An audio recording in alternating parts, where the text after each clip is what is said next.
My family made me buy their lake house to pay for my sister's college. I spent $30,000 on renovations, and now they demand I leave for her honeymoon. But they discovered my parents lied to everyone. I'm 32 years old. I work from home as a freelance graphic designer, and I need to tell this story because basically my family treated me like the villain for refusing to leave my own house. And honestly, I'm still trying to process everything that happened. I guess I should start in 2017, when my parents, Paul and Christine, called me for an important conversation about the lake house they'd inherited from my grandparents. At that point, I was 26. I'd been working remotely for like 3 years. And honestly, I was looking for a quieter place to live because the apartment I was renting in the city had me stressed out. You know, noisy neighbors, horrible traffic, all that stuff. The thing is, the lake house had always been like the family vacation spot. You know what I mean? We'd go every summer when we were kids. My grandparents bought it in the 70s, and when they died, they left it to my parents.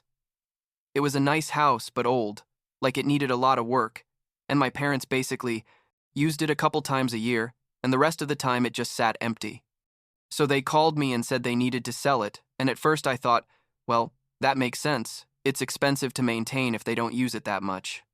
But then they explained the real reason, and that's when things got complicated. Turns out my younger sister Lauren, who was like 22 at the time, had gotten into her dream college, but hadn't gotten the scholarship she was expecting. And my parents, who've always been like this with her, decided they needed to raise money to pay her entire tuition because, and I quote exactly what my mom said, "It's a once-in-a-lifetime opportunity and we can't let her lose it." Lauren was always the favorite.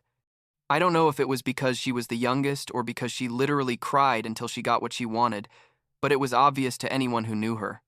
I never said anything because, well, that was just the family dynamic, and you get used to it, I guess. So my parents proposed that I buy the lake house from them. They said they'd give me a family price, well below market value, and that it would be a good investment for me. Truth is, I had some savings put away. I wasn't rich or anything, but I'd been careful with my money for years, and the idea of having my own house appealed to me. Plus, I could work from anywhere with internet, so why not? I said yes.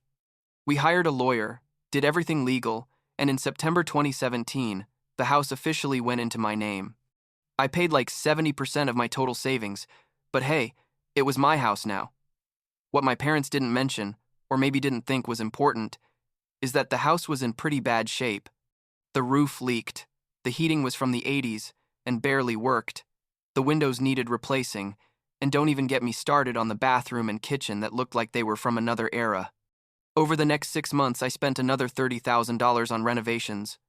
Worked on a lot of stuff myself on weekends, because I couldn't afford to pay contractors for everything, and basically converted that half-falling-apart vacation house into a place where I could live year-round. I installed better insulation, fixed the entire roof, put in new double-pane windows, updated all the plumbing and electrical, and modernized the kitchen and bathrooms. It turned out amazing, honestly, and I felt proud of the work I'd done.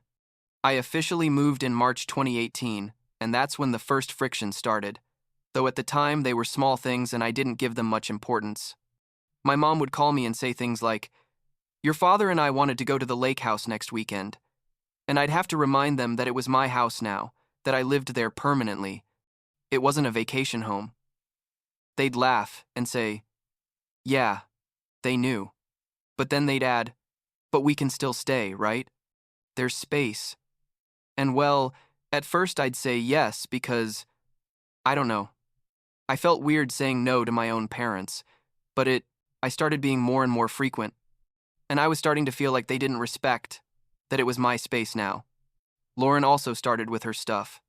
She'd call me and say, "Hey, I'm going with some friends to the lake house this weekend," like it was an announcement, not a question. The first time I told her she couldn't because I had work and needed to concentrate, and she got mad. She told me I was selfish, that the lake house had always been family property, and that just because I'd bought it didn't mean I could exclude them. I tried to explain that it was literally my house, that I paid for it, that I'd invested all my money in fixing it up, but to her, that didn't matter. In her mind, it was still the family vacation house, and I was just living there.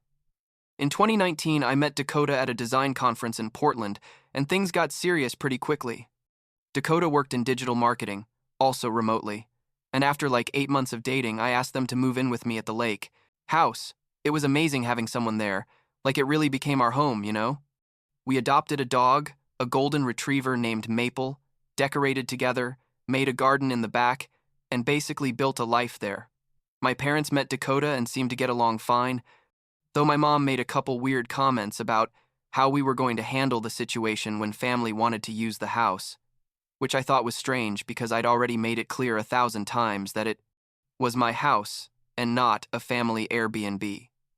Lauren got engaged to her college boyfriend, Andrew, in the summer of 2019, and my parents were super excited. They planned a huge wedding for summer 2020, but well, we all know what happened that year, and they had to postpone everything. They finally decided to do it in December 2021, and that's when everything exploded and my life became absolute chaos. In October 2021, Lauren called me and didn't even really greet me. She straight up said, "Andrew and I are going to stay at the lake house for 2 weeks for our honeymoon. From the 15th to the 29th of December, Mom and Dad said it was fine." And I was like, "Excuse me?" I told her to wait. That wasn't okay. That Dakota and I lived there and we weren't going to leave our own house for 2 weeks. She was quiet for a moment and then said, "What do you mean you're not leaving? We need privacy for our honeymoon." I explained, again, that it was my house, that I had bought it, and that I lived there permanently with my partner and our dog. Lauren started getting hysterical, screaming that I was ruining her wedding, that it was the only thing she was asking from me, that after everything the family had done for me, I couldn't make this small sacrifice. I tried to stay calm and told her I could help them find a nice cabin in the area or even contribute financially to their honeymoon, but that I wasn't leaving my house for 2 weeks. She hung up the phone and literally 10 minutes later my mom was calling, and that's when the real hell began, because my parents completely took Lauren's side and started a pressure campaign that lasted weeks. My mom told me I was the older brother, that I was supposed to support my sister on the most important day of her life, that it was only 2 weeks, and Dakota and I could go anywhere else. I reminded her that I had bought the house specifically because they needed money for Lauren's college, that I'd emptied my savings, that I'd spent thousands of dollars more on renovations, and that it was now legally my property. My mom said something I'll never forget. She said, "Well, technically it's your house, but in spirit it's still family property, and family helps each other." I mean, seriously? In spirit? What does that even mean? My dad was worse. He called me and basically gave me an ultimatum. He said that if I didn't let Lauren use the house for her honeymoon, I was showing that I didn't care about family, that I was selfish, and that I was going to regret prioritizing my comfort over my sister's happiness. I told him it wasn't about comfort, it was about respect for my property and my space, and he said I was using legal technicalities to justify being a bad brother. He hung up the phone and didn't talk to me for 2 weeks. Lauren texted me every single day. "All my friends think you're horrible. Andrew is disappointed in you. Mom is crying because of you. How can you be so cruel to me?" Each message was like a stab, and even though I knew I was right, that it was my house and I had every right to stay there, I was starting to feel like the worst person in the world. Dakota kept me sane, honestly. They told me I wasn't doing anything wrong, that my boundaries were valid, that it was ridiculous that they expected us to vacate our own house on someone else's whim. Then, like 3 weeks before the wedding, Lauren called and told me I was officially uninvited from the wedding, that she didn't want me there, that my presence would ruin her day, and that she'd asked one of her friends to take my place as a bridesmaid because, yes, I was going to be a bridesmaid, even though technically I'm her brother. But she wanted all her siblings of the heart on her side. And well, I agreed. Honestly, by that point I was so emotionally exhausted that I just said, "Okay, have a nice wedding," and hung up. My parents doubled down on the attacks.